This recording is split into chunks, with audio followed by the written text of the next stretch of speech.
बिस्मिल्लाहिर्रहमानिर्रहीम। Welcome to the show. मैं हूं आपका मेज़बान रियाज़ गुल। एवरी ट्यूसडे 6 to 7 PM मैं लेके आता हूं लीगल शो, जिसमें मैं आपकी लाइव फ़ोन कॉल लेता हूं और शेयर करता हूं immigration law and human rights. अगर आपको या आपके किसी अजीज़ को इमिग्रेशन से जुड़ा कोई मसला हो तो आप भी कॉल के सवाल पूछ सकते हैं।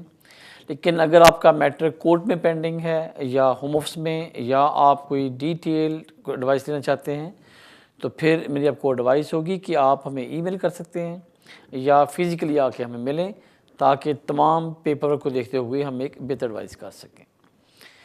जो हमेशा की तरह एक एडवाइस है कि जब भी प्लीज़ आप आपका फ़ोन, क्योंकि प्रोग्राम लाइव है, टाइम शॉर्ट है, और जब आपकी कॉल मिल जाए तो अपना जो टीवी का वॉल्यूम है उसको म्यूट पे कर लें, कम कर लें, ताकि आपके और हमारे कम्युनिकेशन प्रॉब्लम ना आए और हम ज़्यादा से ज़्यादा लाइव कॉल ले सकें।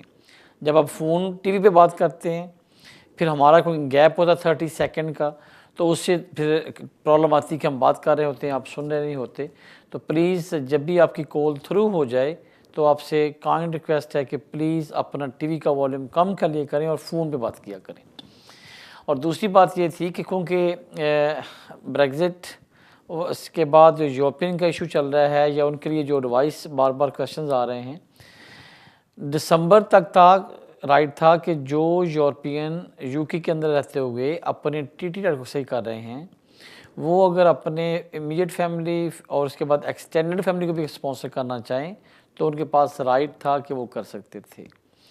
अब 31 जनवरी से लेके 30 जून तक जो यूरोपियन यहाँ पे रह रहे हैं उनके पास राइट है कि वो अपना राइट ऑफ वर्क के लिए अप्लाई करें, जिसको प्री सेटलमेंट बोलते हैं, या वो अपने स्पाउस को, अपने बच्चों को, अपने पेरेंट्स को वो अगर फ़ॉरेन से भी स्पॉन्सर करना चाहें तो वो स्पॉन्सर कर सकते हैं। लेकिन उसके लिए जो डेडलाइन है वो 30 जून है। पहले एक ओपन था कि आप अपने एक्सटेंडेड फैमिली में कर सकते हैं, लेकिन अब क्योंकि ब्रेग्ज़िट 2020 जनवरी में साइन हुआ था, फिर 1 साल का टाइम था कि बाय द दिसंबर तक जिन यूरोपियन जो यहाँ पे रह रहे हैं वो अपने आप को या फ़ॉरेन आए हैं अपने डिपेंडेंट को भी यहाँ पर रजिस्टर करवा लें।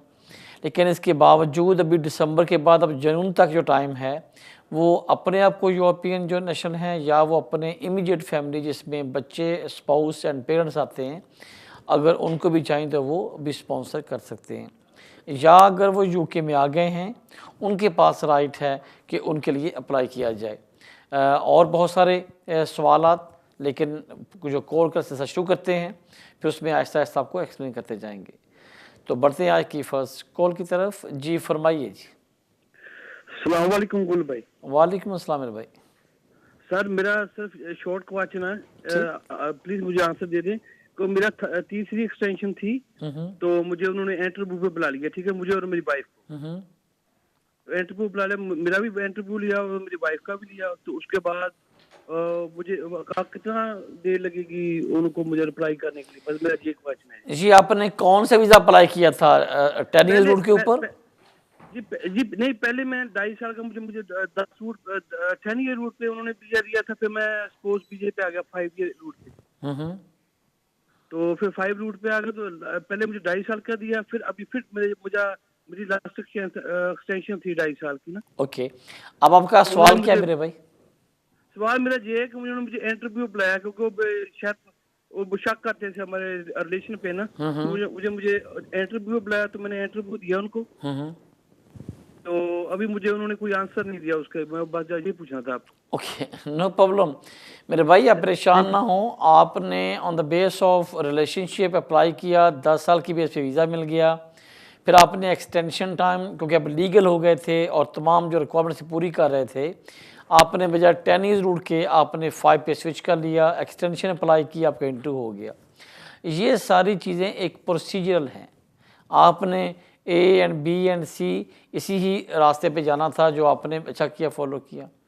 अब बात यह है कि इमिग्रेशन के पास राइट है कि जब आपकी एप्लीकेशन आपने को क्लेम किया या एप्लीकेशन सबमिट की है, तो जो वीज़ा फीस है उसके पास राइट है कि वो चेक करे कि भाई मैं चेक करूँ क्या ये इनका रिलेशनशिप सबसिस्टिंग है, क्या इनका रिलेशनशिप लेजिटिमेट है।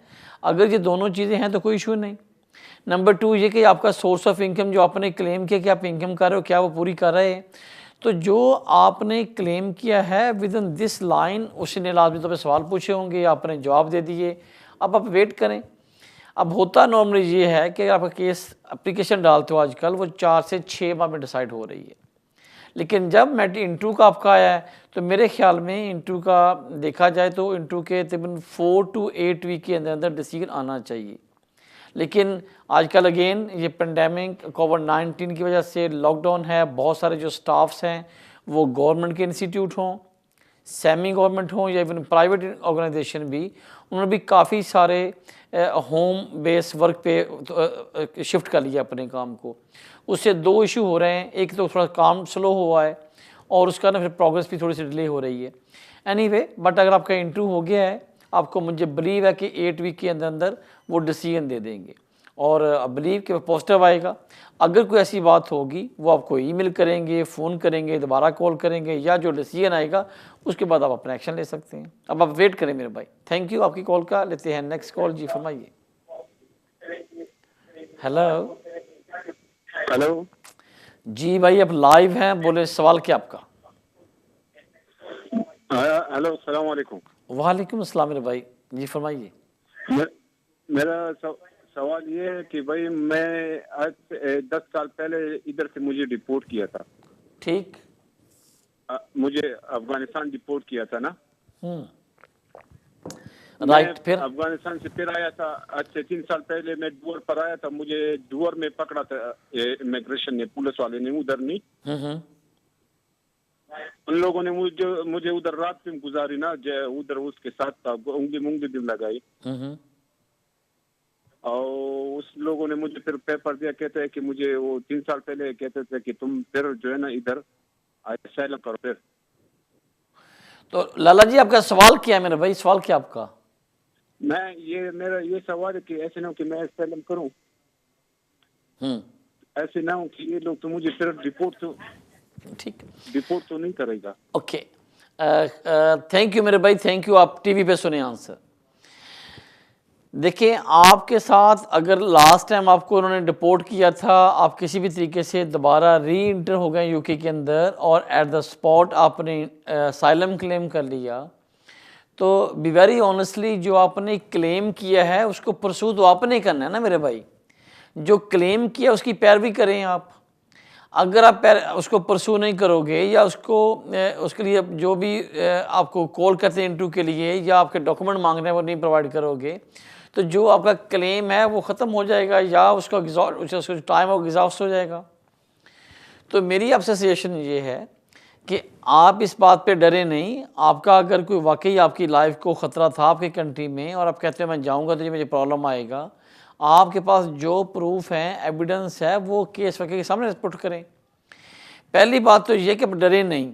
इंटरव्यू के टाइम मोस्ट लाइकली जो असाइलम का इंटरव्यू होता है उसके वहाँ डिटेन करने के चांसेस बहुत कम होते हैं, अनलess के बहुत ही कोई बड़ा इशू ना हो। पहली बात यह है कि आप खुद कोऑपरेट कर रहे हो होम ऑफिस के साथ। उन्हें इंटरव्यू पे कॉल किया, आप इंटरव्यू पे जाके जवाब दो उनको, जो आपके सवालों के जवाब पूछे जाएंगे उनको आंसर करें, आपके पास एविडेंस है वो सबमिट करें। अब केस वर्कर उसके बाद डिसाइड करेगा 2 to 4 वीक में या 4 to 6 वीक में कि आपके केस में ये पोजीशन है, मैं रिफ्यूज़ करता हूँ या एक्सेप्ट करता हूँ। अगर तो एक्सेप्ट हो गया तो फिर इनफ, लेकिन अगर नहीं होता तो रिफ्यूज़ करेंगे तो साथ आपको राइट ऑफ अपील मिल जाएगा। आप फिर कोर्ट में जाओगे। अब कोर्ट की भी बहुत रेयर चांस है 1 of the 100 के वहाँ पे कोई ट्रेन करेगा आपको, क्योंकि होता ही नहीं वहाँ पे भी। अब वहाँ पे भी डिसीजन आएगा कि आपकी जो अपील है वो अलाउ होती है या डिसमिस होती है, फिर अगेन आपके चलेगा। तो इसलिए आप वेरी बिगिनिंग स्टेज पे डर जाओगे या फिर है आपको, तो ये अच्छा नहीं है। आप अपना इंटरव्यू दें, एविडेंस उनको दिखाएं कि मेरी लाइफ को ख़तरा है, वापस नहीं जा सकता, जो भी आपकी रीजंस हैं, और उसके बाद उनको लेट देम डिसाइड कि वो क्या कहते हैं। आपकी कॉल का शुक्रिया। लेते हैं नेक्स्ट कॉल। जी फरमाइए। हेलो जी हेलो जी फरमाइए। जी भाई आप लाइव हैं, बोले सवाल क्या आपका? जी आपने रियाज गुल भाई सलाम अलैकुम। वालेकुम अस्सलाम मेरे भाई। भाई अब टीवी का वॉल्यूम कम भाई, कर लें, सवाल फोन ये पे बात है- करें मेरा भाई प्लीज। जी, सवाल ये है कि डिपेंडेंट के लिए क्या साथ रहना जरूरी है, या मंथली पैसे देने के भेजने जरूरी है उनके अकाउंट में, या काम जरूरी है? इसका जरा जवाब दे दे। डिपेंडेंट है। डिपेंडेंट कौन से डिपेंडेंट, स्पाउस की बात कर रहे हैं या एल्डर डिपेंडेंट, किसकी बात कर रहे हैं आप? जी, स्पोज की। और वो यूके में है या आउट ऑफ कंट्री है? जी, यूके में। ठीक, थैंक यू। देखिए, जब आपने शादी की बेस पे वीज़ा अप्लाई किया तो आपने 3 बातें बताई हैं। नंबर 1 कि आप शादीशुदा हैं या आपका रिलेशनशिप है and you are living together. Number 2 आपने ये कहा कि मेरे पास सफिशेंट सोर्स ऑफ इनकम है और या अकोमोडेशन है, हम without recourse to the public fund हम अपने आप को अकोमोडेट एंड मेंटेन कर सकते हैं। एंड थर्ड ये है कि आपने प्लज किया या अंडरटेकिंग दी है या आपने को एक डिक्लेरेशन दिया है कि जो जो हमारा रिलेशनशिप है ये सबसिस्टिंग है, ये जेन्युइन है और हमारी इंटेंशन है to live together in the UK for the permanent. अब ये 3 चीज़ें हैं, रिलेशनशिप और जो requirement for the accommodation, the maintenance, and third ये कि आपकी इंटेंशन सिर्फ पैसे देने की या फ़ोन करने की, जॉब करने की नहीं है। आपकी इंटेंशन ये है कि you want to live together in the UK for the permanently as a husband and wife. This is you committed to the by affidavit, by declarations, by sponsor letter. तो इसलिए आपने ये तीनों चीज़ें ही by the time of the extension and by the time of the indefinite leave to remain और even by the time of the nationality ये आपने साबित करनी है। अगर आप इकट्ठे रहोगे नहीं तो अनफॉर्चुनेटली ये साबित करना कि आप रिलेशनशिप में हैं या वो जो क्लॉज है वो अनफॉर्चुनेटली ब्रेक हो रही है। तो प्लीज़ ये तीनों चीज़ों का आपने प्रूफ देने हैं, एस्टेब्लिश करना है और इनके प्रूफ करते हुए आपको फर्दर एक्सटेंशन और उसके बाद फिर इंडेफिनिट मिलेगा। आपकी कॉल का शुक्रिया। लेते हैं नेक्स्ट कॉल। जी फरमाइए। हेलो। Hello sir. जी सर। हेलो सर हमने पूछना है कि जो हमारा है बच्चा है इधर का 8 साल हो गया, हम इधर का ही नेशनलिटी नहीं है हमारा। राइट। हाँ, तो ये बच्चा इधर में पासपोर्ट अप्लाई कर सकता कि नहीं, ये पूछना है। ओके, 8 साल से वीज़ा कौन सा मेरे भाई आपके पास? हम ये का है ना, क्या बोला, यूरोपियन। यूरोपियन आप 7 साल से हैं? जी जी जी। और आपने 9 साल हो गया। आपने पीआर अप्लाई किया भी कि नहीं किया, सेटलमेंट? जी जी जी जी जी, वो सब रेगुलर है। हाँ ठीक है, बिल्कुल मेरे भाई, थैंक यू। अगर कोई यूरोपियन यूके के अंदर रह रहा है 8 साल से, आपके पास अपने पीआर ले लिया था 5 साल के बाद, आपके पास राइट है, आप अपने नेशनलिटी की एप्लीकेशन करें और उसके बाद पासपोर्ट अप्लाई करें। लेकिन उसके लिए रिक्वायरमेंट ये है कि जब बच्चा का हाँ भाई, मेन एप्लीकेंट का भी सेम है, उसके स्पाउस का भी सेम है, उसके बच्चे का भी सेम है। अब आपने जो बड़े हैं उनको बस एक कंडीशन होता है कि उन्होंने life in UK and B1 pass करना है। जो बच्चे हैं वो एग्जेम्प्ट हैं to pass a life in UK and B1, लेकिन जो बड़े होते हैं उनको पास करना पड़ता है। वो बच्चे यूरोपियन हैं या आप यूरोपियन हो, बच्चा यहाँ पैदा हुआ है, उसको वीज़ा मिल गया था आपके एज ए डिपेंडेंट, इन दोनों सूरतों में। इवन अगर बच्चा जब आया था तो उसके पास अगर यूरोपियन नेशनलिटी और उसका पासपोर्ट था तो तब भी अगर ये अब यूके में अगर आपने रहना है तो आपके पास यूके नेशनलिटी होनी चाहिए। अच्छा, होगा क्या कि लॉ के मुताबिक अब जो लोग आएंगे जनवरी के बाद या बाय द जून के बाद जुलाई में यूके में आएंगे यूरोपियन, उनको तमाम को सेम ट्रीट किया जाएगा जैसे किसी को जो कि एशिया से आते हैं। तो सवाए इसके कि आज के दिन जो उनके लिए जो एक लूप होल होगा या एक इजी वे होगा, सिर्फ विज़िट के लिए होगा कि वो आना चाहें तो विज़िट कर सकेंगे। लेकिन अगर उन्होंने यहाँ पे स्टडी करना हुआ, फुल टाइम काम करना हुआ, यहाँ पे सेटल होना हुआ, तो वो तमाम रेगुलेशन या रिक्वायरमेंट या कंडीशन अप्लाई होंगी जो कि एशियन पे होती हैं। तो इसलिए अगर आप 8 साल से यहाँ पे हैं, आपके पास पीआर है, तो बच्चे के पास राइट है कि वो यहाँ पे यूके की नेशनलिटी के लिए अप्लाई कर सके। आपकी कॉल का शुक्रिया, लेते हैं नेक्स्ट कॉल। जी फरमाइए। कंट्रोल से instruction for the break, stay with us, मिलते हैं वफे के बाद। Welcome back out the break, लेते हैं कॉल। जी फरमाइए। हेलो जी, ये रहमान भाई से बात करनी थी। मेरे भाई, आप लाइव हैं, बोले सवाल क्या आपका? जी सलाम अलैकुम सर। वालेकुम सर मेरा अस्सलाम। सवाल एक छोटा सा था कि मेरी वाइफ ने अभी नया NIC बनाया है और वो हस्बैंड के नाम से बनाया है और पासपोर्ट जो है उनका पहले से बना हुआ है, शादी से पहले का, राइट और वो फादर के नाम का है। राइट। तो इसमें अब कोई प्रॉब्लम तो नहीं है या हमें पासपोर्ट भी अब नया बनाना पड़ेगा? और वो कहाँ से वीज़ा अप्लाई कर रही हैं? जी पाकिस्तान में है और यहाँ के लिए अप्लाई करेंगे वो स्पाउस वीजे के लिए। ठीक, देखिए अब दो चीज़ें अंडरस्टैंड कर लें। पहली बात तो ये है कि जब शादी के बाद वीज़ा अप्लाई करते हैं, अगर नाम ना भी चेंज करें तो कोई इशू नहीं आता। अब नंबर 2 ये है कि क्योंकि अगर उन्होंने ID कार्ड पे चेंज कर भी लिया है तो मेन चीज़ ये है कि जब आपसे इन्फॉर्मेशन मांगी जाएगी ऑनलाइन एप्लीकेशन के ऊपर, तो वो आपके पासपोर्ट की इन्फॉर्मेशन मांगी जाएगी। तो अगर वो पासपोर्ट पे जो आपने अटैच करना है इन्फॉर्मेशन वो दें, लेकिन साथ एक कवरिंग लेटर में बता दें कि हम लोगों ने ID कार्ड चेंज कर लिया है with the name of the husband, लेकिन क्योंकि कोविड-19 की वजह से या पेंडेमिक की वजह से हमारे जो पासपोर्ट बनने में देर हो रही है, लिहाजा हमने भी पासपोर्ट पे नाम चेंज नहीं किया। So we are making the application according the passport name. तो मेक श्योर करना कि जो आपकी एप्लीकेशन की इन्फॉर्मेशन हो, फर्स्ट नेम, सर नेम, वो it should be according to the passport in details. वो ID कार्ड की डिटेल्स के मुताबिक नहीं बनाना चाहिए। That's first question. सेकंड ये कि साथ एक एडिशनल नोट लगा दें कि भाई ID कार्ड चेंज हो गया है लेकिन पासपोर्ट नहीं कर सके, लेकिन मैं रिलाई करना चाह रही हूँ पासपोर्ट की डिटेल के अंदर। अगर ये सूट नहीं करना चाह रहा है तो आपके पास राइट है कि अभी भी पासपोर्ट बना लेना नया, वो मेरे ख्याल में 2 वीक में बन जाएगा और वो ज़्यादा बेहतर होगा, सेफ़ होगा कि ताकि आपकी ID की और आपके पासपोर्ट की दोनों की इन्फॉर्मेशन या डिटेल्स विल बी मैच।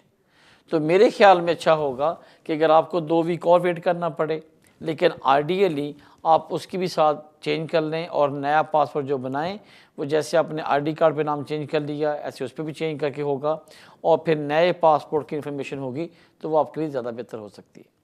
आपकी कॉल का शुक्रिया, लेते हैं नेक्स्ट कॉल। जी फरमाइए। हेलो अस्सलाम वालेकुम सर। वालेकुम अस्सलाम। जी जी सर, जो मेरा आपके साथ मैं आया था यहाँ पे 2012 में, राइट। और जब मेरा वो जो 27 मंथ का वीज़ा ख़त्म हुआ तो फिर मैंने करनी थी इंडेफिनेट अप्लाई, तो उस टाइम पे आ गया था लाइफ इन UK ट्रस्ट जो मुझसे पास नहीं था हुआ। राइट। उसके बाद मैंने एक्सटेंशन ले ली और जब वो एक्सटेंशन ख़त्म हुई तो फिर मैं उसके दौरानिए में महीने बाद मैंने लाइफ इन UK पास करके जब 2.5 ईयर ख़त्म हुआ तो फिर मैंने अपनी इंडेफिनेट के लिए डाला तो उन्होंने मुझे 10 ईयर रूट पे चढ़ा दिया उस टाइम। राइट। फिर उसके बाद मैंने दोबारा इनको इंडेफिनेट के लिए किया, सब कुछ किया, तो उन्होंने बोला कि नहीं मीटिंग रिक्वायरमेंट, लाइक वो बोल रहे थे कि ठीक मैं समझ गया। फिर क्या हुआ जी? क्या बोलते हैं, काउंसिल टैक्स वगैरह नहीं पे कर रहे तो आप इसको नहीं मीट कर रहे तो हम आपको नहीं देंगे। तो अभी इस दफ़ा मैंने दोबारा की थी ये इंडेफिनेट, तो अभी हुआ ये कि जो है ना उन्होंने मुझे बोला कि हम आपको नहीं दे रहे, मेरे 10 साल पूरे हो रहे हैं वैसे भी नेक्स्ट ईयर में, तो मैंने भी हर चीज़ उनकी जो रिक्वायरमेंट थी मैंने पूरी की है। ओके, तो हुआ अभी क्या? मुझे वो इंडेफिनेट नहीं दे रहे, वो दोबारा 27 मंथ का वीज़ा दे रहे हैं, तो सर इसके अब आगे मुझे भी क्या करना चाहिए? ठीक, थैंक यू मच, अप्रिशिएट। देखिए पहले बात अंडरस्टैंड करें ये फॉर द व्यूवर्स के लिए भी, जो लोग UK के अंदर से या फ़ॉरेन से 5 साल की कैटेगरी में एज ए स्पाउस यहाँ पे आते हैं, उन पे जो रिक्वायरमेंट्स हैं, लेट्स से इनकम की, इंग्लिश की, अकोमोडेशन की, रिलेशनशिप की, ये जो रिक्वायरमेंट्स हैं ये हमेशा उन पे इम्पोज होंगी the time of the extension and by the time of the indefinite leave to remain. अच्छा, अगर अनफॉर्चुनेटली जो फर्स्ट एक्सटेंशन टाइम या आपके इंडेफिनिट के इन टाइम आपके पास जो रिक्वायरमेंट पूरी नहीं कर सके तो फिर वो आपको 10 साल की रूट पे डाल देते हैं। अब आपके पास 2 ऑप्शन होती हैं उस वक्त, या तो जब आपको एक्सटेंशन पे डालते हैं तो उससे जो पहला टाइम भी गुजारा होता है वो मिला के 10 साल पूरे करने पड़ते हैं, या अगर जब आपको वीज़ा मिल जाए तो इमीडिएटली जो आपकी रिक्वायरमेंट पूरी हो रही थी वो पूरी करें, अप्लाई कर दें। आपके केस में क्या हुआ कि जब आपका इंडेफिनिट ड्यू था लेकिन उस वक्त तो आपको डॉक्यूमेंट्स पूरे नहीं हुए, जब नेक्स्ट टाइम अप्लाई किया तो फिर आपकी कोई चीज़ों में कमी आ गई। अब उनका ख्याल ये है कि शायद आप इनकम पूरी नहीं थी और आप काउंसिल टैक्स पे नहीं कर रहे थे, बेनिफिट ले रहे थे, तो जो रिक्वायरमेंट थी कि आप बेनिफिट क्लेम नहीं कर सकते, आपकी इनकम 18,000 से 600 ज़्यादा होगी, वो आप क्राइटेरिया पूरा नहीं कर रहे, लिहाजा अब आपको 10 साल के रूट पे ही अपने 10 साल पूरे करने होंगे। वैसे भी आपने बोला 1 साल रह गया है, आपको लास्ट वीज़ा भी मिल चुका है, तो मेरे ख्याल में सजेशन यही होगी कि 2000 नेक्स्ट ईयर 12 में 22 में आपके 10 साल हो रहे हैं। आप उस वक्त मेक श्योर करें कि आपने 2 चीज़ें इस्टेब्लिश करनी है कि 10 साल जो गुजारे हैं आपने, कभी आपने यहाँ पे इलीगल नहीं रहे, ओवरस्टे नहीं रहे, और सेकेंडली ये कि आपने life in UK and B1 pass करना है। ये B1 2 साल से पुराना नहीं होना चाहिए, क्योंकि आपने लास्ट टाइम ये B1 यूज़ नहीं किया और आपको उसको मार्क्स ग्रांट नहीं हुए, तो इसलिए आपका जो लेटेस्ट अब B1 है वो पास करना पड़ेगा। और चेक कर लेना कि जिस इंस्टीट्यूट से कर रहे हो क्या वो UK BA की वेबसाइट पे है या नहीं है। 2 चीज़ें सिर्फ आपके पास होनी चाहिए, आपके इंग्लिश सर्टिफिकेट्स प्लस आपने यहाँ पे 10 साल गुजारे, आपको इंडेफिनिट ग्रांट हो जाएगा और उसके बाद फिर आप अपनी नेशनलिटी अप्लाई कर सकते हो। आपकी कॉल का शुक्रिया, लेते हैं नेक्स्ट कॉल। जी फरमाइए। Hello, hello, good evening sir. Good evening madam, जी फरमाइए जी। हाँ जी, मैंने अपने बेटे के बारे में पूछना है, स्टेटलेस वीजे के बारे में। राइट। मैंने जैसे कि इंडियन हाई कमीशन में वो लेटर लेना है। राइट। अभी वो नियरली 6 ईयर का होने वाला है। तो वो लेटर की मुझे प्रॉब्लम आ रही है कि अपॉइंटमेंट नहीं बन पा रही। वो कैसे लेटर ले सकती हूँ कि अभी वो काम चल रहा है या नहीं, कुछ मुझे पता नहीं चल रहा कोविड की वजह से, ठीक, लॉकडाउन की वजह से। ठीक, तो मुझे यही पूछना था। हाँ, वो लेटर बहुत इम्पोर्टेंट है। जब आप अपनी ये क्लेम करते हो, स्पेशल इंडियन नेशनलिटी क्लेम करते हैं कि हमारे पास बच्चे के पास कोई नेशनलिटी नहीं है, तो आपने उस फॉर्म के साथ एक सर्टिफिकेट लेने हैं जो कि एम्बेसी कहती कि सॉरी आपको हम पासपोर्ट अलाउ नहीं कर सकते, और या आपका कोई यहाँ पे हमारे पास रिकॉर्ड नहीं है। ये लेटर इज़ इम्पोर्टेंट। वो लेटर होगा तो आपकी एप्लीकेशन ज़्यादा अच्छे तरीके से प्रोसेस होगी। अब आपका सवाल है कि ड्यू टू लॉकडाउन की वजह से अपॉइंटमेंट नहीं मिल रही, आई अंडरस्टैंड, लेकिन आप चेक कर लें। मुझे लगता है कि मैंने I heard by some client के जो आपकी इंडियन हाई कमीशन है वो डिफरेंट जगह पे दफ्तरों में भी ये काम प्रोवाइड कर रहे हैं कि वहाँ पे एप्लीकेशन देंगे, डॉक्यूमेंट्स देंगे, तो वो फिर आपको एक रिटन एडवाइस कर रहे हैं या रिटन आपको एक कन्फर्मेशन दे रहे हैं। आप चेक कर लें किसी अपने मतलब दोस्तों से या अपने फैमिली से या अपने नेबर से कि जो इंडियन हाई कमीशन है वो सिर्फ लंदन ऑफिस में ही अपॉइंटमेंट देता है या उनके जो सेंटर बनाए हैं डिफरेंट जगह पे वहाँ पे भी आपको ये सर्टिफिकेट मिल सकता है। लेकिन वो लेटर बहुत इंपॉर्टेंट है टू बी एस्टेब्लिश कि चार्ज इज स्टेटलेस। आपकी कॉल का शुक्रिया, लेते हैं नेक्स्ट कॉल। जी फरमाइए। हेलो, मुझे लगता है कि आपकी कॉल ड्रॉप हो रही। लेते हैं नेक्स्ट कॉल। जी फरमाइए। जी अस्सलाम वालेकुम सर, मेरा सवाल ये है कि मैं ई नेशनल हूँ और यहाँ पर काफ़ी टाइम से हूँ और मेरे पास जो है यहाँ का इनडेफिनेट भी है और मेरी वाइफ के पास भी है, लेकिन जो मेरे बच्चे हैं वो यहीं पर पैदा हुए हैं और मैंने उन्हें मतलब उनके पास जो है यूरोपियन नेशनलिटी यही है, क्योंकि मैंने उन्हें उसी मतलब एम्बेसी में मैंने उन्हें रजिस्टर कर दिया था। तो अब मेरा ये सवाल है कि उनकी करंट क्या सिचुएशन होगी यहाँ पर मेरे बच्चों की। जब बच्चे पैदा हुए आपके पास स्टेटस कौन सा था जिस वक्त? यहीं का था, मतलब इंडेफिनेट जो यहाँ की थी वही थी। अगर तो बच्चे यूके में पैदा हुए, आपके पास इंडेफिनेट था, तो बच्चों के पास राइट है कि उनको यहाँ पे रजिस्ट्रेशन करवा के अपना पासपोर्ट अप्लाई करें। लेकिन अगर आपके पास इंडेफिनेट हो, उसके बाद बच्चा पैदा हो, तो देन उसके पास राइट है कि आप स्टेट वे उनका पासपोर्ट अप्लाई कर सकते हो to instead of going to the nationality. तो अब आपको फॉर्चुनेटली या अनफॉर्चुनेटली बच्चे की जो रजिस्ट्रेशन है वो करवानी पड़ेगी और उसके बाद उसका पासपोर्ट अप्लाई होगा। इसी तरीके से जो यूरोपियन हैं वो अपना, आप यूरोपियन नेशनल हैं, आपको यहाँ पे सेटलमेंट है, अब आपने नेशनलिटी अप्लाई करनी है, आपको भी नेशनलिटी अप्लाई करनी पड़ेगी, उसकी जो फ़ीस है वो लगानी होगी, life in UK and B1 pass करना होगा। लेकिन जो आपका सवाल था मेरे ख्याल में, क्या वो डायरेक्ट पासपोर्ट बनाई कर सकते हैं या नहीं कर सकते, मुझे लगता है कि उनको पहले रजिस्ट्रेशन करना पड़ेगी और उसके बाद उनका पासपोर्ट बनेगा। आपकी कॉल का शुक्रिया, लेते हैं नेक्स्ट कॉल। जी फरमाइए। हेलो हेलो, लगता है कंट्रोल चेक करें प्लीज, ये कॉल ड्रॉप हो रही शायद। हेलो भाजी, मैं काफी देर इंतजार कर रहा हूँ। जी भाईजान, आप लाइव हैं, बोले सवाल क्या आपका? जी जी अस्सलाम वालेकुम मुगल भाई। अल्लाह का शुक्र। जी फरमाइए मेरे भाई। भाईजान, मैं ये पूछना चाहता हूँ कि हम लोग 2014 में आए थे यहाँ पर, और हम लोगों ने जो है ना असालम और ह्यूमन राइट्स का केस किया था। राइट। और वो केस मेरा चलता रहा। जब मैं आया था तो मेरे साथ मेरी फैमिली थी, जिसमें मेरी मिसेज और 2 बेटियां थी। और बेटियां जो है ना उस वक्त माइनर में थी, यानी कि एक बेटी की उम्र 17 साल के करीब थी और दूसरी बेटी की उम्र तकरीबन 14 साल के करीब थी। ठीक है। तो मेरा ये केस चलता है, कभी अप डाउन, यानी कभी रिफ्यूजल, कभी सबमिशन करते करते अभी हम इस तक पहुंचे हैं। तो अभी ये है कि बड़ी मुश्किल के साथ जो है ना उन्होंने, एक तो ये है कि बेटियां जो है वो 18 साल से ऊपर हो गई हैं। तो लास्ट टाइम जब हमने फ्रेश क्लेम के लिए पेपर भेजे थे तो उन्होंने सिर्फ मुझे और मेरी मिसेज को कंसिडर किया और जो है ना उसका रिफ्यूजल भेज दिया था, जिसमें उन्होंने हमें राइट ऑफ अपील दिया है। और जबकि हमारी बेटियों को जो है ना उन्होंने कहा कि ये ओवर एज हो गई हैं, इनके लिए अलग केस डालें। तो अभी जो है उनके लिए अलग भी केस हमने डाल दिया है। लेकिन अभी पूछना यह है कि एक तो अपील उन्होंने जो हमें दी है वो सिर्फ मेरे और मिसेज के लिए दिया है, मतलब बच्चों को कंसिडर नहीं किया। जबकि अभी हम लोगों ने जो क्लेम में किया है कि आपने उनको बेटियों को भी शामिल करना है, जैसा आपने नहीं किया। लेकिन उसके बेस चूंकि हुमाफा ने कहा ओके, अब मेरे भाई कब आए थे आप यहाँ पे? जी आप आए कब थे यहाँ पे?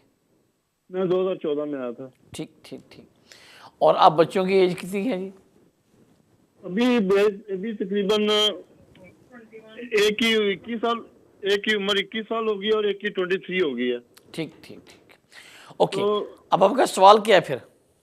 जी मतलब एक तो यह पूछना कि हुमाफा ने, जब मैंने सुना कि 25 साल से बच्चे जो है वो इकट्ठे रह सकते हैं, तो फिर उन्होंने हमें अलग क्यों किया? एक बात तो यह है, और दूसरी बात यह है कि जो हाफ ऑफ द लाइफ होती है वो क्या होती है। और अगर जब हम लोग अभी जाते हैं कोर्ट के अंदर तो आया वो बच्चों को कंसिडर करेंगे या नहीं करेंगे, जबकि उन्होंने मतलब सिर्फ मुझे और मिसेज को राइट ऑफ अपील दिया है। आपके बच्चे 2 हैं जी? 2 बेटियां हैं जी। ठीक ठीक ठीक ठीक ठीक। आपकी कॉल का शुक्रिया। मेरे टीवी पे आंसर सुने जी। अच्छा, लॉ बड़ा क्लियर है कि अगर आप बच्चों के साथ यूके में आते हो, ओके, अगर आप बच्चों के साथ यूके में आते हो और 7 साल गुजार लेते हो तो आपके पास राइट है कि under the child 7 year child concession policy के तहत एप्लीकेशन करें। बस उसकी शर्त एक है कि आपने 7 साल यहाँ पे गुजारे हों बच्चों के साथ और बच्चों की एज 18 साल से कम हो। लेकिन अगर बच्चों की एज 18 साल से ज़्यादा हो जाए तो फिर रिक्वायरमेंट ये है कि बच्चों की एज 25 से कम होनी चाहिए और उन्हें मोस्ट द टाइम यूके में गुजारा हो। अब आपके केस में क्या है कि एक बेटी की एज 23 हो गई है और उसने अभी 14 से लेकर 7 साल पूरे नहीं किए मेरा ख्याल, और दूसरी की 23 साल है और उसका भी सेम। एक तो ये चीज़ इस्टेब्लिश करनी है आपने कि आपने केस डाला, आप अपील में चले गए हो, टोटली अप टू यू। लेकिन मेरे ख्याल अपने वकील से डिस्कस कर लें कि क्या जब आपने केस डाला था तो आपको यूके के अंदर 7 साल हुए थे कि नहीं हुए थे। अगर तो नहीं हुए थे तो फिर आपकी अपील इतनी स्ट्रॉन्ग नहीं होगी। I am sorry, I am not want to discourage you, लेकिन फैक्ट ऑफ द मैटर ये है कि आप दोनों अडल्ट हैं और दोनों की हस्बैंड वाइफ हैं, यहाँ पे रहते हुए आपको 7 साल हो गए, बच्चों को कंसिडर नहीं किया, तो कोर्ट में जाके सवाए ह्यूमन राइट्स के और उसमें बच्चा शामिल कोई नहीं है, केस इतना स्ट्रॉन्ग नहीं होगा to fight for the barrister for the council. अब आपको डिसाइड करना होगा, अगर तो 7 साल हो गए थे बच्चों को यहाँ पे रहते हुए तो फिर तो केस को फाइट करें और जज साहब को रिक्वेस्ट करें कि ये सारे केस को इकट्ठा किया जाए, ना कि मतलब एक केस इधर जा रहा है, एक डिसीजन डिफरेंट आ रहा है, दूसरा डिफरेंट आ रहा है। यह अच्छा होता जब आपका केस रिफ्यूज़ हुआ था, बच्चों का हुआ था, तो उनको आप एडमिन रिव्यू में चले जाते ताकि दोनों केसों को इकट्ठा किया जाता, या जुडिशरी में चले जाते आप लोग।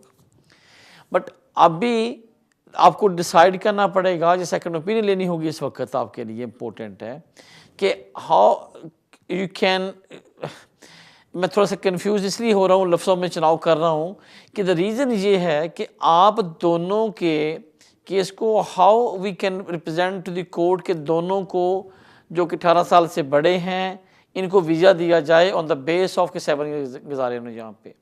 ऑन द अदर हैंड बच्चों का वहाँ पे कुछ जिक्र नहीं है। जब आप अपील में जाओगे तो आप दोनों की अपील कंसिडर होनी है अनटिल और अनलेस आपका सबका जो पूरी फैमिली का केस इकट्ठा होगा। आप देख लें, अगर आपके वकील साहब या बैरिस्टर या कौंसल जो भी आपको एडवाइस कर रहे हैं कि ठीक है हम इसको फाइट करते हैं, बच्चों का जब डिसीजन है तब करेंगे, एक डिफरेंट सिनेरियो है।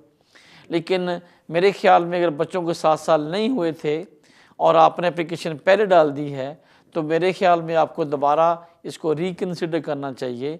7 साल पूरे करते हुए भी अगर एप्लीकेशन करोगे तो कम से कम किसी हद तक वो स्ट्रॉन्ग होगी। दो के लॉ ये कहता है कि कम से कम अगर 18 साल से बड़े हों तो मोस्ट द टाइम उन्होंने यहाँ पे गुजारा हो। बट आपका क्लेम ये है कि 2 दिन spend the most the time in the UK, but the peak of the time उनकी जो एज का the peak of the time था जो एजुकेशन का या 16 साल से लेके 14 साल से लेके 23 साल की एज का, वो उन्होंने यूके में गुजारा है। अब उनका जाके रीसेटल मुश्किल है, वो एक कंसिडर हो सकती है बात। लेकिन अगर आपने एप्लीकेशन की थी उन्होंने 7 साल भी नहीं हुए थे तो फिर थोड़ा सा केस आपका डिफरेंट है, क्योंकि आप 2-3 डिफरेंट जगह पे एप्लीकेशन लड़ोगे या केस करोगे तो वो इतना आइडियल नहीं होगा। बट अगर जो वकील साहब ने आपको कहा है कि नहीं मैं आपका केस लड़ता हूँ, कोर्ट में जाते हैं, बच्चों का फ्रेश केस डाल दें, जब ये डिसाइड होगा फिर देख लेंगे। अगर उनकी कोई ओपिनियन होगी तो पॉसिबल है वो पेपर देखते हुए एक बेहतर एडवाइस करें। लेकिन मेरे ख्याल में अच्छा होता कि आपकी सबकी एप्लीकेशन इकट्ठी हो, वो रिगार्डलेस होम ऑफिस में हो या कोर्ट के अंदर हो। अब आप कहते हो भी मैं अगर कोर्ट में तो गया हूँ। वेलकम बैक आफ्टर ब्रेक, लेते हैं कॉल। जी फरमाइए। जी ठीक है, मेहरबानी। हेलो हेलो जी फरमाइए मेरे भाई। अस्सलाम वालेकुम सर। वालेकुम अस्सलाम जी। राजगुल साहब, मैं एक इन्फॉर्मेशन की सी लिखिया जी मैं अपील की थी ते 15-16 मंथ हुई थी, हाले तक कोई बंदा रिजल्ट नहीं आया। और कादी अपील थी भाईजान अपनी?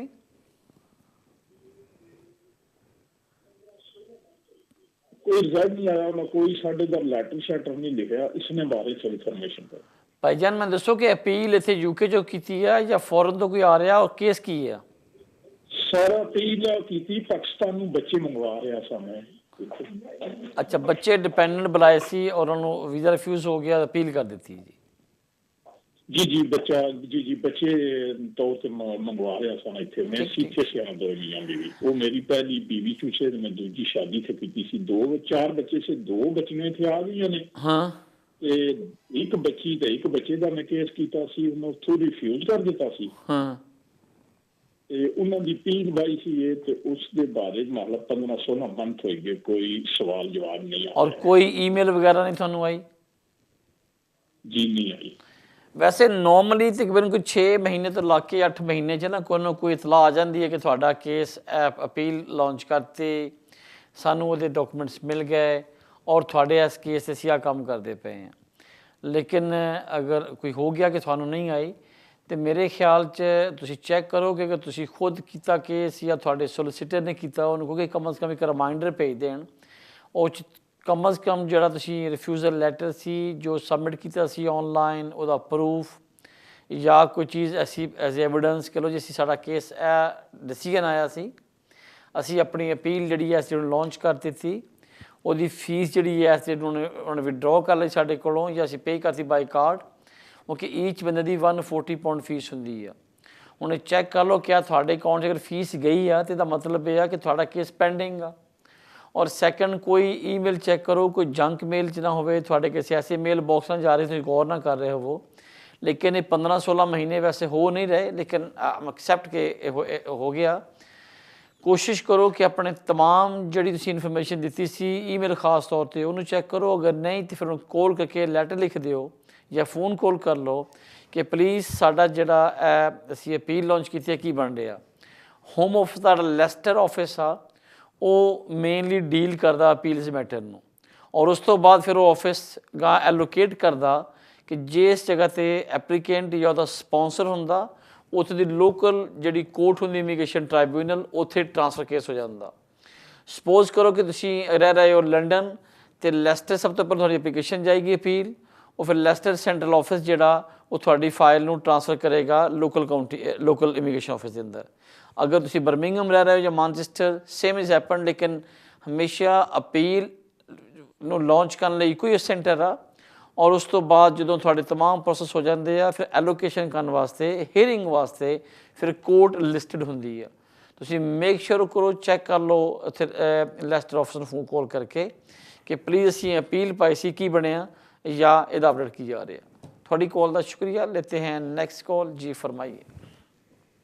Hello hello hi hello can you hear me please, what's your question? Hello अस्सलाम वालेकुम। वालेकुम सलाम। मैंने पूछना था कि मेरा क्वेश्चन था कि मेरा भाई EU नेशनल वीजे पे आया है, राइट, तो वो 6 मंथ का उसका वीजा लगा था, अभी 3 मंथ हो गए हैं, तो मार्च में उसका वीजा एक्सपायर हो रहा है। तो इटालियन लड़की थी, वो इधर सेटल हुई थी, तो उसने बुलाया था, राइट। तो अब वीजा एक्सटेंड करवाना है मार्च में, तो उसके डॉक्यूमेंट्स क्या लगेंगे? तो उसकी उस बीवी के साथ कुछ रिलेशनशिप भी ठीक नहीं है, बीवी अगर साथ ना हो तो फिर भी एक्सटेंड हो जाएगा, अगर वो साथ ना हो बीवी तो यूरोपियन है या ब्रिटिश यहाँ पे है? वो यूरोपियन है, इधर आई है। तो आपका भाई कब आया था यहाँ पे? मेरा भाई अभी 3 मंथ हुए हैं उसको इधर आएंगे, 6 मंथ का उसका वीजा लगा है। ठीक। पहली बात तो ये है कि जो यूरोपियन है जब वो अपने स्पॉन्सर को अप्लाई करते हैं to come in the UK as a spouse, तो उनको 6 माह का वीज़ा मिलता है। और ये 6 माह इसलिए रखे थे गवर्नमेंट ने, चेक करने के लिए क्या जो यहाँ पे एप्लीकेंट आता है क्या उसकी इंटेंशन सिर्फ यूके में आना है या इस रिलेशनशिप को निभाना है। ये एक प्रोबिशन टाइम है। अगर इन 6 माह में उसका रिलेशनशिप अच्छा नहीं जा रहा तो देन हाउ इट पॉसिबल कि वही विल गेट द एक्सटेंशन। तो मेक श्योर करें, जो सबसे बेसिक प्रिंसिपल है या कंडीशन है वो ये है कि इनका आपस में रिलेशनशिप सबसिस्टिंग होना चाहिए और लड़की की इसके साथ इंटेंशन होनी चाहिए कि she want to stay with him forever. तो अगर इनका आपस में रिलेशनशिप से अच्छा नहीं होगा तो फिर अनफॉर्चुनेटली नो वे कि उनको वीज़ा एक्सटेंशन मिल जाए।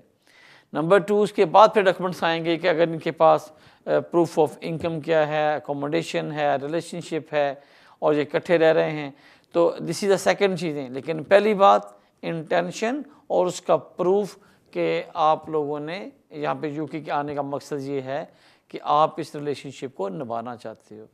आपकी कॉल का शुक्रिया। लेते हैं नेक्स्ट कॉल। जी फरमाइए। हेलो यस जी सर, आप लाइव हैं, बोले सवाल क्या आपका सर? जी अस्सलाम वालेकुम राज भाई। वालेकुम अस्सलाम मेरे भाई। सर क्वेश्चन मेरा ये है कि मेरी बच्ची की बेस पे 2019 में मुझे 10 ईयर का मिला, 10 ईयर रूट पे 2.5 साल का वीज़ा। अभी उसकी फर्स्ट एक्सटेंशन ड्यू है राइट 2-3 महीनों में।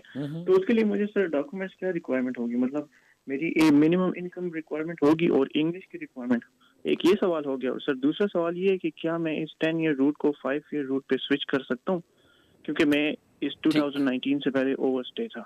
तो ठीक, आप दोनों ऑप्शन जो आपने सवाल पूछे, पहली बात तो ये है कि अगर आप 10 साल के रूट पे हो तो फिर आपको इनकम रिक्वायर्ड नहीं है, कोई इंग्लिश रिक्वायर्ड नहीं है। दूसरा सवाल था कि क्या आप 10 साल के रूट की बजाय 5 साल पे जा सकते हो? यस, आप जा सकते हैं, लेकिन आपने साबित करना है कि आपके पास इनकम जो है वो 18,600 से ज़्यादा है, आपके पास अकोमोडेशन है, आपकी जो तमाम रिक्वायरमेंट्स होती हैं एज ए पेरेंट्स की या स्पाउस की वो सेम है, चाइल्ड के लिए वो सेम है पेरेंट्स के लिए।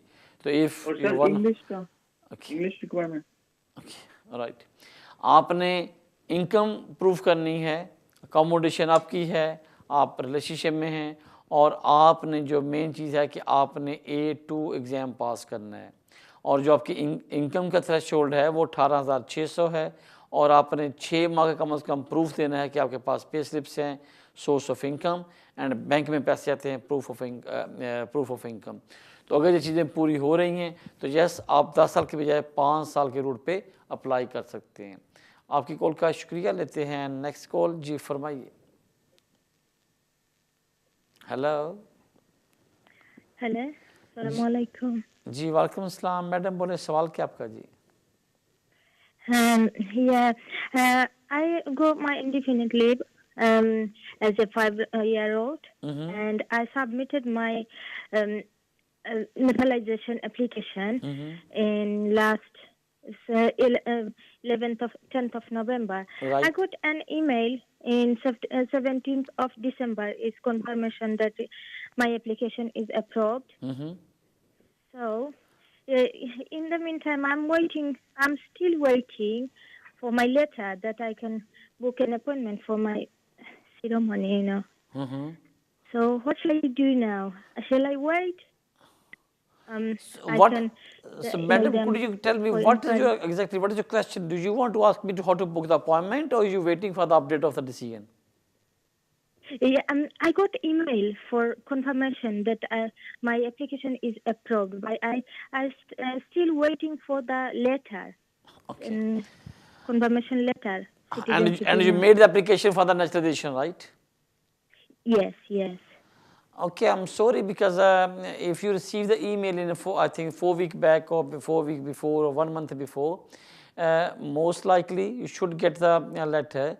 But it's a good thing you got a naturalization. It has been granted, and now I think they're just on the way to be a letter. Or sometime the Home Office send the letter to the consul.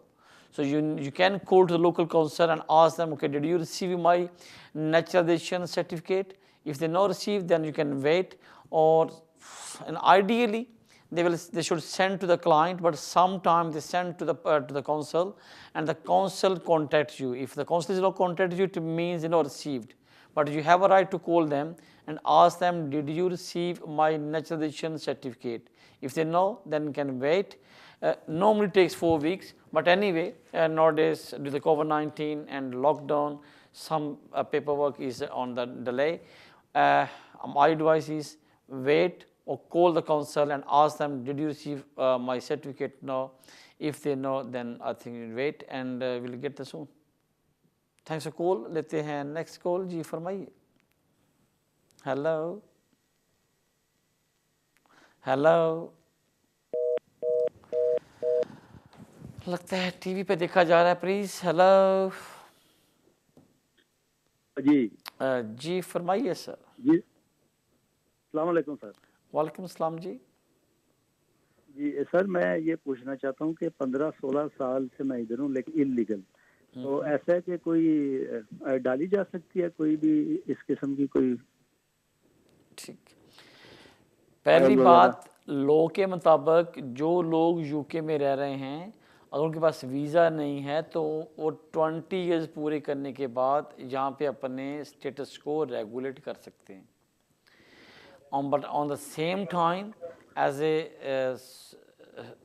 A law student, as a law qualified या solicitor, मेरी हमेशा अपने तमाम collar से, viewer से, client से ये advice होती है कि यूके में रहना है तो वीज़े के साथ रहना है. अगर नहीं तो कम अज़ कम आपकी कोई ना कोई एप्लीकेशन पेंडिंग होनी चाहिए होम ऑफिस के साथ. आपको 15-16 साल हो गए हैं, आपको के लिए बेस्ट होगा कि आप किसी वकील को जाके मिलें, अपने डॉक्यूमेंट्स दिखाएं, रीज़न बताएं कि क्यों आए थे, या आए थे तो वापस क्यों नहीं गए, आपको वापस जाने में प्रॉब्लम क्या है, और साथ ही साथ यूके में रहते हुए अपने 15-16 साल में यहाँ पे क्या स्टेप अपने गेन किया है, या इस सोसाइटी में कैसे आप इंटीग्रेट हुए हो, वो फाइनेंशियली, फिज़िकली, या आपने यहाँ चैरिटी क्या काम किया है, आप क्यों समझते हो कि आपको यहाँ पे स्टे दिया जाए. अगर आपके पास रीज़नेबल आंसर होंगे तो यहाँ पे आपकी एप्लीकेशन की जा सकती है. आई अंडरस्टैंड कि बाय द लॉ 20 ईयर्स हैं, लेकिन ह्यूमन राइट्स की एप्लीकेशन के लिए उसमें कोई बार नहीं है, जब मर्जी अप्लाई किया जा सकता है. It's depend upon your circumstances. So I suggest कि आप किसी वकील को जाके मिलें, उसे डिस्कस करें, अपने कागज़ दिखाएं, ताकि उनको देखते हुए वो आपको एक बेहतर एडवाइस कर सके. आपकी कॉल का शुक्रिया नाज़रीन. मेरा और आपका साथ जहाँ तक जिन्होंने कॉल किया सारा उनका शुक्रिया. नेक्स्ट ट्यूसडे सेम टाइम लगता होगी. तब तक मुझे इजाज़त. अल्लाह हाफिज़.